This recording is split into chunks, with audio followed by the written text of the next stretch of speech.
Começa agora um programa que traz tudo sobre o livro mais lido em todos os tempos. Apresentamos O Som do Livro.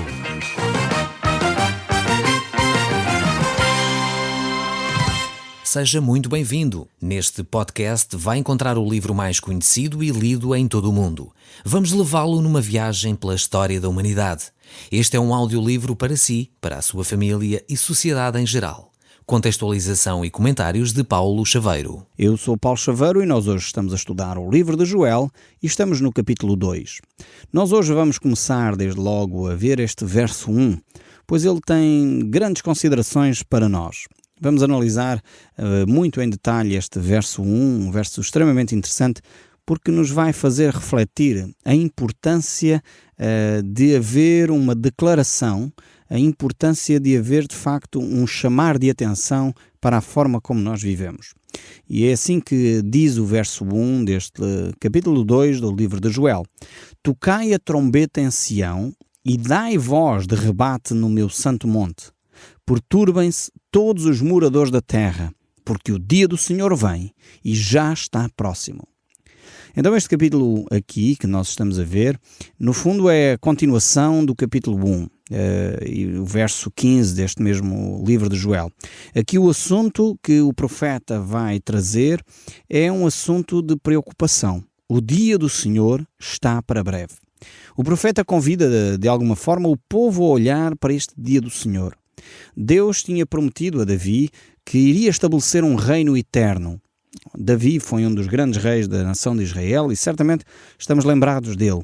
Ele teve uma relação com Deus de tal forma que Deus o chamava de amigo, alguém próximo de Deus.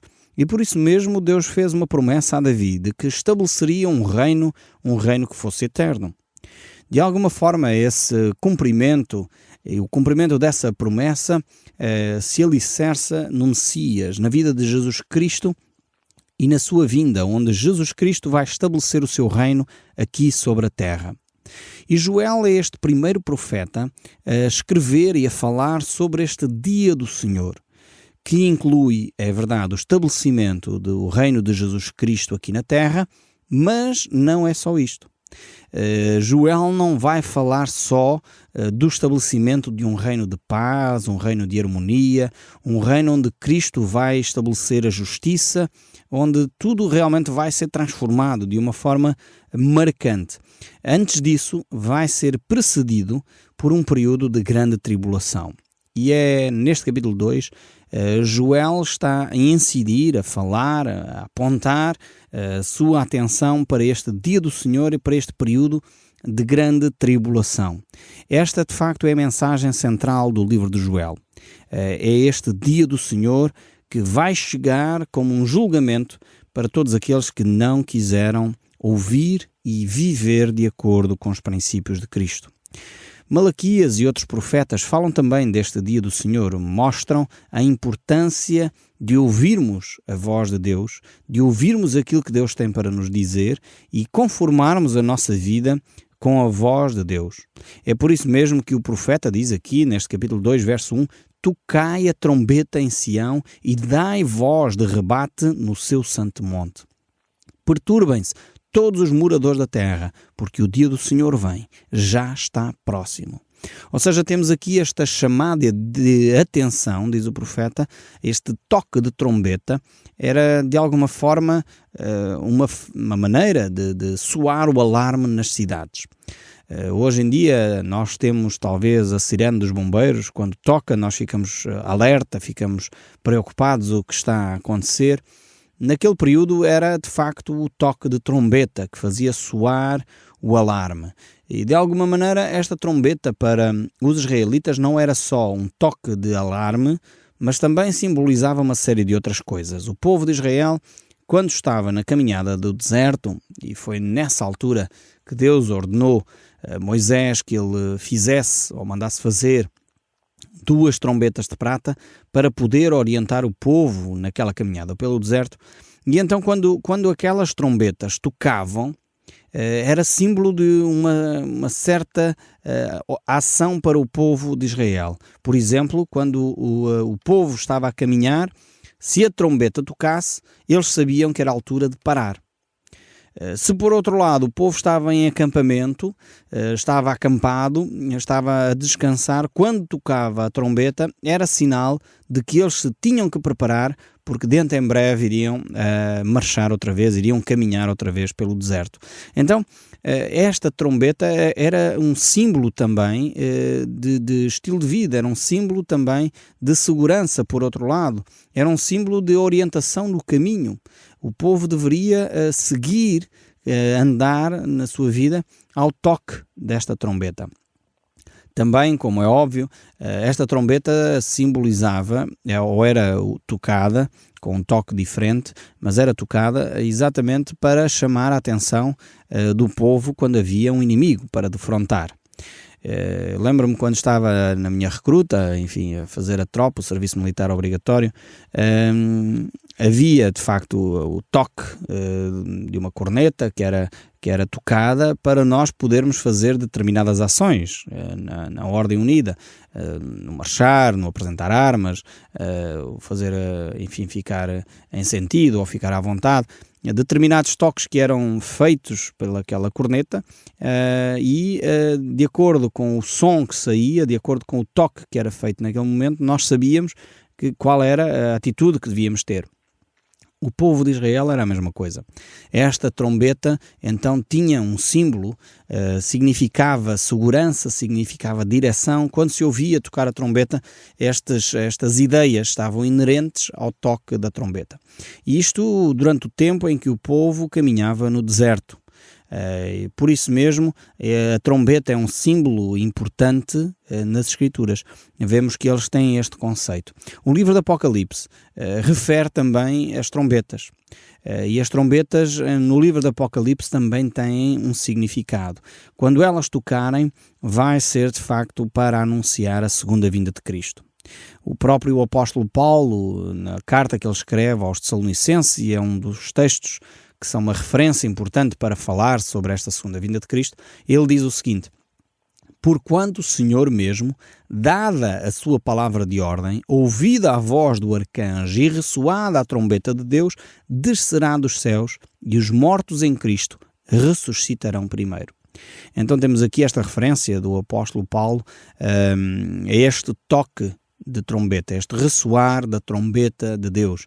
E de alguma forma, aqui este toque da trombeta é uma convocação do povo de Deus, da Igreja, para o arrebatamento. Primeiro, aqueles que morreram em Cristo, aqueles que eram salvos pelo sangue de Jesus Cristo e morreram, vão ressuscitar primeiro, e depois então aqueles que estão vivos, como diz o apóstolo Paulo, irão acompanhar em seguida aqueles que já ressuscitaram. E isso de alguma forma dá-nos ânimo para a caminhada cristã, dá-nos ânimo quando de alguma forma perdemos um ente querido e sabemos que ele era um filho de Deus, alguém fiel ao Senhor. Não quer dizer com isto que não sofremos, não quer dizer com isto que não temos saudades dessa pessoa, é claro que temos, mas ao mesmo tempo temos no nosso coração esta esperança, esta promessa de Deus, que aqueles que já dormiram em Cristo irão ressuscitar primeiro. Há uma esperança, a vida não termina aqui. Então a palavra de Deus nos mostra que a morte não é o fim para todos nós. A morte, de facto, é uma porta de acesso à eternidade. E a Bíblia mostra que esta eternidade terá dois destinos completamente diferentes. E a opção para esses destinos é feita agora em vida. Jesus nos mostra isso muito claramente, que enquanto estamos vivos aqui nesta terra, é a altura de tomarmos as decisões que vai, de alguma forma, influenciar a nossa eternidade. Eu quero dizer com todas as letras que não há espaço nas Escrituras para purgatórios. Talvez aqueles que me estão a ouvir vão ficar desiludidos ou desanimados ou desencorajados, porque toda a vida ouviram falar disso e acham até que é uma ideia interessante, mas eu quero dizer com toda a clareza, não há nas Escrituras espaço para purgatório. A Bíblia não ensina essa doutrina. Não há referência na Bíblia ao purgatório.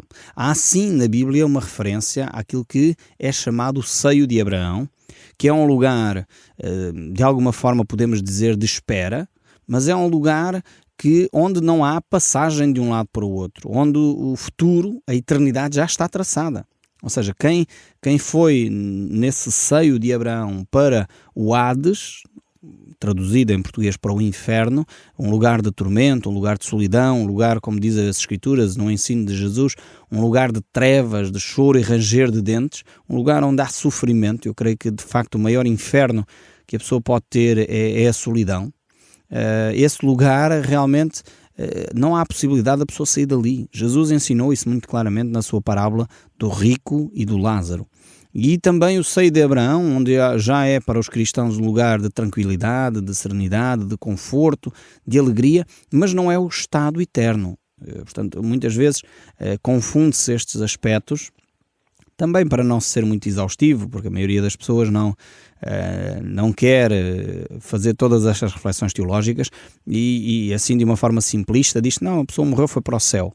Pois, eu quero dizer que é uma tentativa simples de explicar estas questões, porque na realidade, de acordo com o ensino bíblico, foi-se para esse lugar, esse seio de Abraão, que Jesus relata lá naquela parábola, e é um lugar de facto de aguardar o julgamento de Deus. Os cristãos irão para o tribunal de Cristo, aqueles que não são cristãos irão comparecer diante do grande trono branco, que a Bíblia fala, o livro do Apocalipse fala deste juízo final.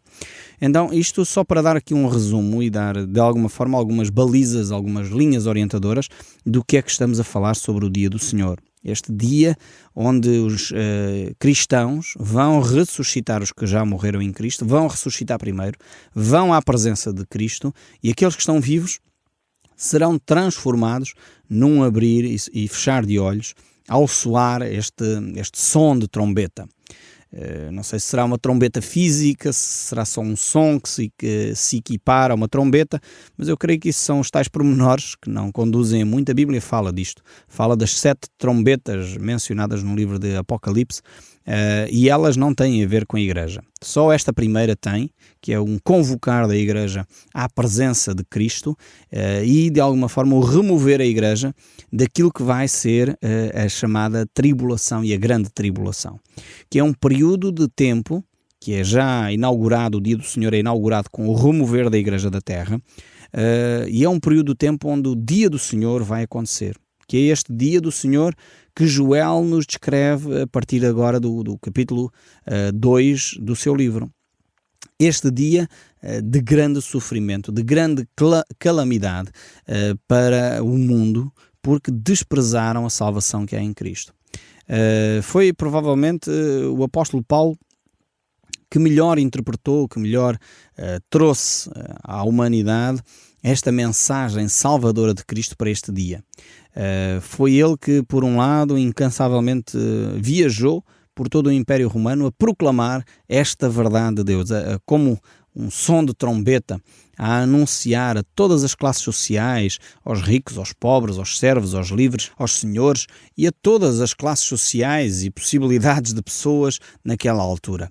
Então eu creio que de facto Paulo foi aquele que incorporou nele toda esta realidade da mensagem do Evangelho. E eu creio que se cada um de nós fizesse o mesmo, tivéssemos um pouco deste zelo, deste empenho, neste amor no fundo pelos outros, provavelmente o nosso mundo seria muito diferente. O nosso país seria bem diferente se nós tivéssemos este mesmo empenho de proclamar esta mensagem de esperança, esta mensagem transformadora do poder de Deus para cada um de nós. E eu falo por mim próprio, às vezes nós nos acomodamos, não nos queremos envolver muito, porque dá trabalho, temos que nos preocupar com as necessidades dos outros, temos que ajudar as pessoas nas suas carências, temos que estar atentos e isso muitas vezes dá trabalho, mas vale a pena nós incorporarmos esta mensagem porque ela é a única que transforma efetivamente o homem de dentro para fora. De resto, todas as tentativas políticas, sociais, socioculturais, todas as iniciativas que se promovem, desportivas, intelectuais, são úteis, são boas, mas não mudam o homem de dentro para fora. São atitudes que são externas ao homem. O Evangelho é a única ferramenta que pode efetivamente transformar o coração do ser humano e transformar de tal forma que o leva a ter um caráter diferente, o leva a ter depois comportamentos diferentes. Não por causa dos seus comportamentos, porque isso seria um comportamentalismo, mas essencialmente porque houve uma transformação interior. E esses comportamentos emanam de um ser transformado. Ao mesmo tempo que vemos isso acontecer, mudanças na sociedade, elas ocorrem porque as pessoas que estão ligadas a Cristo percebem as suas limitações, percebem a sua incapacidade para ser melhores. O quase paradoxo do cristianismo é isto.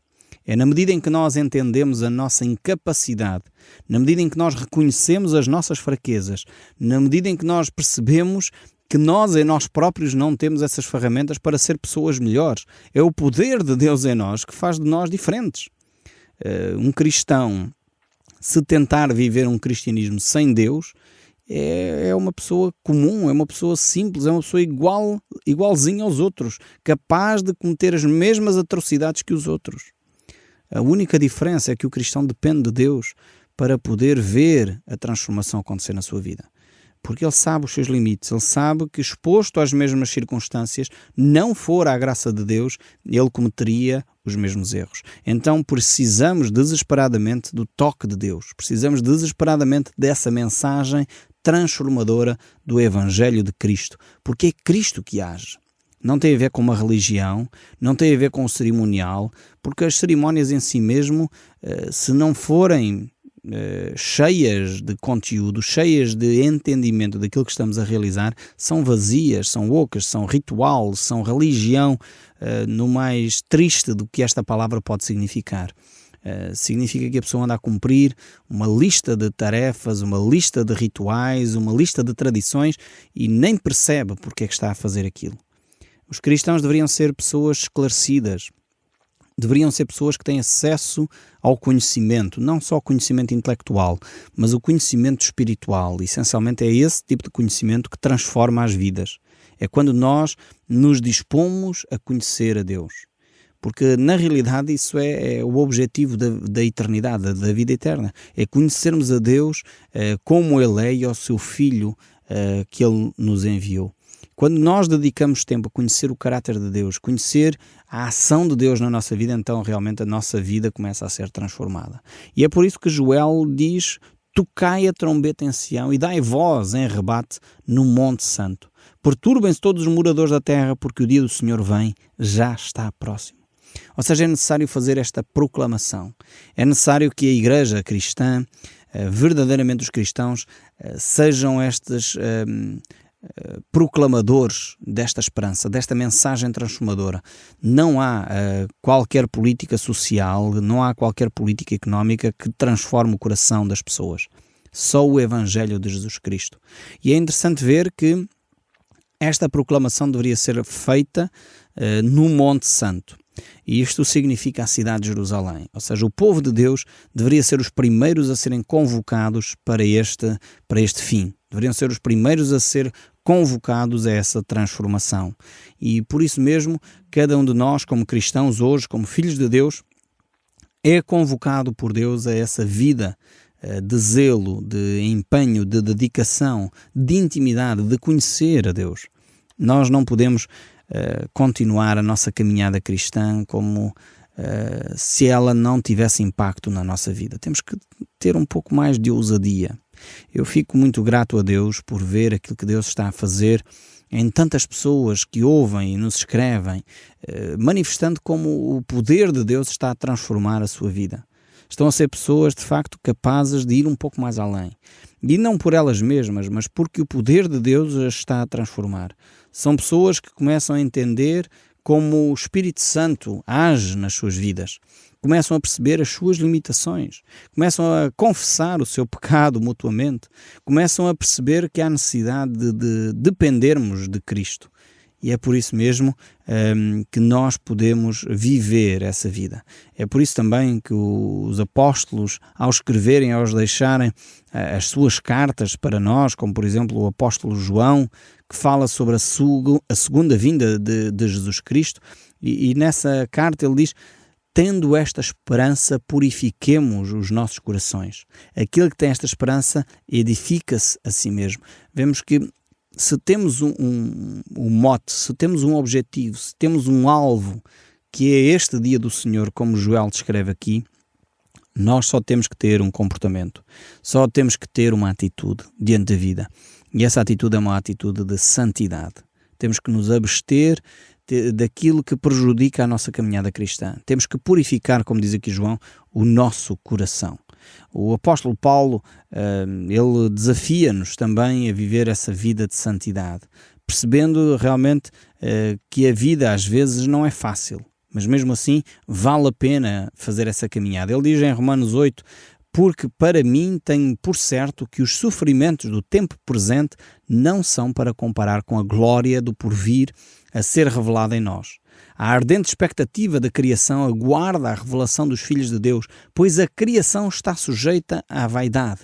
Não voluntariamente, mas por causa daquele que a sujeitou, na esperança de que a própria criação será redimida do cativeiro da corrupção para a liberdade da glória dos filhos de Deus, porque sabemos que toda a criação, a um só tempo, geme e suporta angústias até agora, e não somente ela, mas também nós que temos as primícias do Espírito, igualmente gememos em nosso íntimo, aguardando a adoção de filhos, a redenção do nosso corpo, porque na esperança somos salvos.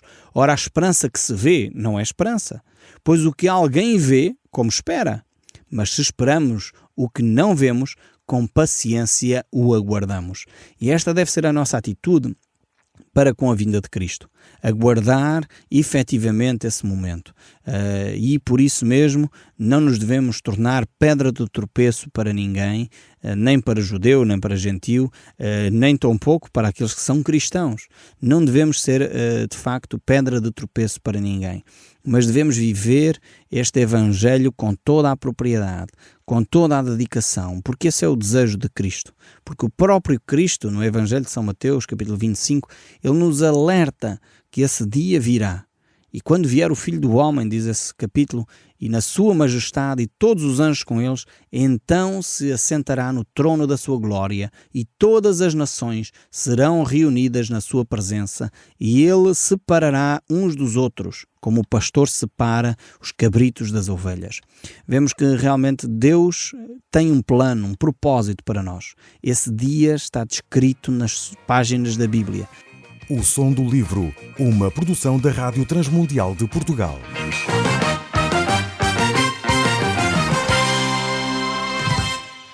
RTM. Conhece todos os nossos programas em rtmportugal.org. Uma produção da Rádio Transmundial de Portugal.